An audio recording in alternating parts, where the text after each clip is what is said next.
Jail में बंद रहे व्यक्तियों को जेपी समान पेंशन में बढ़ोतरी की गई है। जो पेंशन की बढ़ोतरी है 7,500 रुपये की जगह 15,000 रुपये भुगतान होंगे और 15,000 रुपये के स्थान पर 30,000 रुपये भुगतान होंगे। बिहार विधानसभा चुनाव में महज कुछ महीने का वक्त रह गया है और इससे पहले मुख्यमंत्री नीतीश कुमार बड़े ऐलान कर रहे हैं।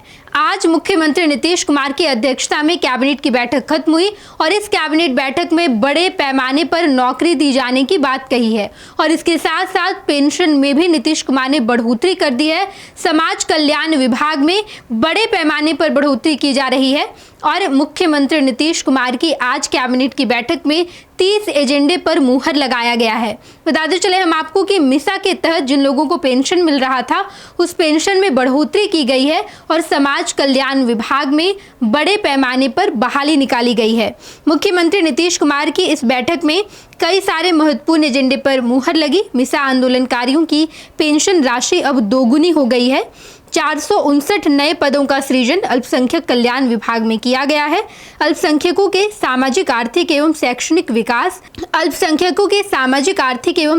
विकास और अल्पसंख्यक बाहुल क्षेत्रों में अवसंरचनाओं का निर्माण आदि पर विशेष ध्यान दिया जा रहा है। अल्पसंख्यक कल्याण विभाग वर्ष 1991 से एक पृथक विभाग के रूप में काम कर रहा है। प्रधानमंत्री जन विकास कार्यक्रम को पूरे राज्य भर में लागू करने के कारण योजनाओं के ससमय क्रियान्वयन, अनुसरण और पर्यवेक्षण के दायित्वों में वृद्धि हुई है। अल्पसंख्यक कल्याण विभाग के अंतर्गत राज्य के प्रखंड अल्पसंख्यक कल्याण कार्यालयों के लिए अतिरिक्त 459 निम्न वर्गीय लिपिक के पदों का सृजन किया गया है। लोकनायक जयप्रकाश नारायण के नेतृत्व में 18 मार्च 1974 से 21 मार्च 1977 की अवधि में हुए आंदोलन में मिसा DIR के तहत 1 से 6 महीने और 6 महीने से अधिक अवधि तक जेल में बंद रहे व्यक्तियों के सम्मान पेंशन को बढ़ा दिया गया है। वर्तमान में मिल रही राशि 7500 और 15,000 थी, लेकिन अब इसमें 15,000 और 30,000 रुपये किया गया है। यानी कि वो लोग जो 6 महीने तक जेल में बंद थे उन्हें पहले 7500 रुपये दिए जा रहे थे, लेकिन अब दोगुनी वृद्धि की गई है, यानी कि अब वो 15,000 रुपये हो गए। लेकिन वो लोग जो 6 महीने से अधिक तक जेल में बंद थे उन्हें 15,000 रुपये की राशि दी जा रही थी, अब ये सीधा दोगुना 30,000 रुपये हो गया है। लोकनायक जयप्रकाश नारायण के नेतृत्व में दिनांक 18 मार्च 74 से 21 मार्च 77 तक की अवधि में हुए आंदोलन में मीसा और DIR के अधीन 1 माह से 6 माह एवं 6 माह से अधिक अवधि तक जेल में बंद रहे व्यक्तियों को जेपी समान पेंशन में बढ़ोतरी की गई है। इसमें जो पेंशन की बढ़ोतरी है 7,500 रुपये की जगह 15,000 रुपये भुगतान होंगे और 15,000 रुपये के स्थान पर 30,000 रुपये भुगतान होंगे। मिसा DIR के मामले में 6 माह से कम कारावधि के लिए 7,500 दिए जा रहे थे, अब इसको 15,000 दिए जाएंगे और 6 माह से अधिक कारावधि के लिए 15,000 रुपये पहले दिए जा रहे थे, अब वो 30,000 रुपये हो जाएंगे। राज्य में जितने भी हमारे जिला समाहरणालय है वहाँ नागरिक सुविधा अनुकूल बुनियादी ढांचे यथा प्रतीक्षालय, पेयजल, शौचालय, दीदी की रसोई आदि की सुविधा उपलब्ध होगी, तो इसका निर्णय लिया गया है।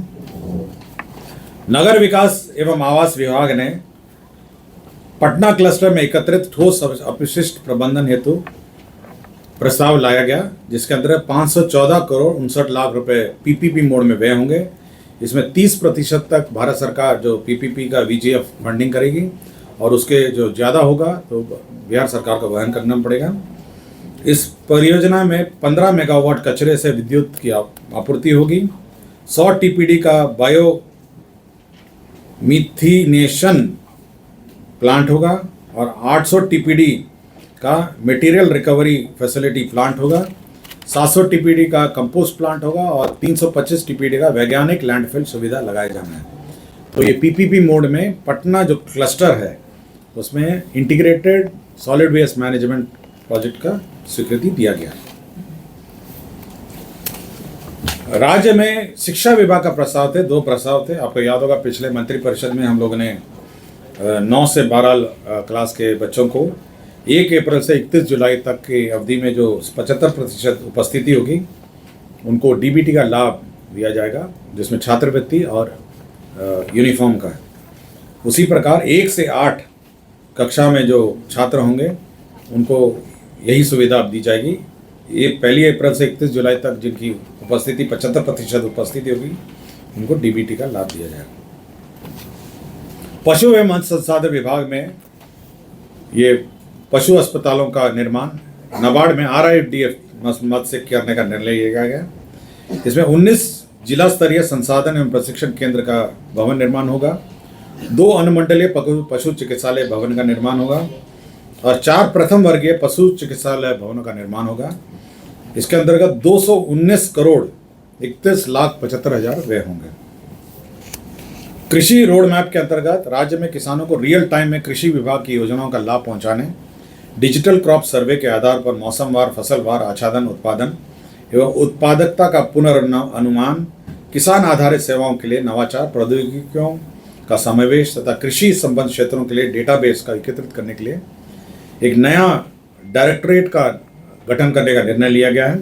कृषि विभाग के अधीन डिजिटल कृषि निदेशालय का गठन, एक नया निदेशालय का गठन किया जाएगा, डिजिटल कृषि निदेशालय। विज्ञान एवं प्रौद्योगिकी विभाग के अंतर्गत जिला गया में संचालित गया अभियंत्रण महाविद्यालय गया परिसर में वास्तुकला आर्किटेक्ट विभाग का भवन, अतिरिक्त 300 बेड का एक बालक छात्रावास, 200 बेड का बालिका छात्रावास निर्माण करने का निर्णय लिया गया। इसके अंतर्गत 62 करोड़ 7,44,000 रुपये व्यय होंगे। पटना जिला अंतर्गत पुनपुन पिंडदान स्थल पर लक्ष्मण झूला के समतुल्य रेलवे पुल के बगल में पुनपुन नदी पर बचाव कार्य सहित केबल सस्पेंशन पुनर्निर्माण कार्य किया जा रहा है। इसके अंतर्गत प्रथम पुनरीक्षित प्राकृत राशि की स्वीकृति दी गई। अब ये 82 करोड़ 99,48,000 रुपये का होगा। मुख्यमंत्री नीतीश कुमार ने जब आज कैबिनेट की बैठक बुलाई तो 30 एजेंडे पर मुहर लगा है, लेकिन इनमें से जो सबसे 2 महत्वपूर्ण एजेंडे हैं वो एजेंडा ये है कि नीतीश कुमार मिसा आंदोलनकारियों को जो पेंशन मिल रहा था, जो सम्मान पेंशन मिल रहा था, उसमें दोगुनी वृद्धि की और इसके साथ साथ समाज कल्याण विभाग में 459 पदों पर भर्ती निकाली गई है। लिपिकों की ये भर्ती है जहां पर बड़े पैमाने पर बहाली निकाली गई है और नीतीश कुमार चुनाव से पहले अपने वादे को पूरा करने के क्रम में लगातार आगे बढ़ते जा रहे हैं। बाकी आप इस पूरे खबर के बारे में क्या सोचते हैं, जो बिहार में लगातार बहाली निकाली जा रही है और मिसा आंदोलनकारियों की पेंशन में जो वृद्धि की गई है, इसके बारे में आप क्या सोचते हैं कमेंट बॉक्स में बताइएगा। बिहार की हर खबर पर हमारी नज़र है और हर खबर सबसे पहले आप तक पहुंचे, इसके लिए चैनल को सब्सक्राइब भी कर दीजिए। धन्यवाद। पनोरमा ग्रुप, जो सोचता है वो करता है, आपके अपने सपनों का आशियाना। ये लो मुंह मीठा करो, आज मैंने अपना जॉब छोड़ दिया, अब हम पूर्णिया वापस जाएंगे। जॉब छोड़ दिया है? मतलब ये घर कैसे चलेगा, हम करेंगे क्या और माँ बाबूजी क्या बोलेंगे? इसलिए मैं एक और मिठाई का डब्बा लाया, अपने बिजनेस के लिए लोन अप्रूव हो गया। अरे लोन अप्रूव हो गया वो तो ठीक है, लेकिन पूर्णिया में हम रहेंगे कहाँ? अपना घर भी तो नहीं है वहां। इसलिए तो एक और मिठाई का डब्बा अलग से लाया हूं। हमने पूर्णिया में घर ले लिया है, पूर्णिया के ई होम्स पैनोरमा में। पूर्णिया में पैनोरमा ग्रुप लेकर आए हैं ई होम्स पैनोरमा। बड़ा घर, आलीशान जिंदगी और अत्याधुनिक सुविधाओं के संग। अरे अब क्यों मुंह मीठा करवा रही हो? क्योंकि हम घर वापसी जो कर रहे हैं। घर वापसी की खुशी पूर्णिया में ई होम्स पैनोरमा के संग। E Homes Panorama, luxurious lifestyle redefined.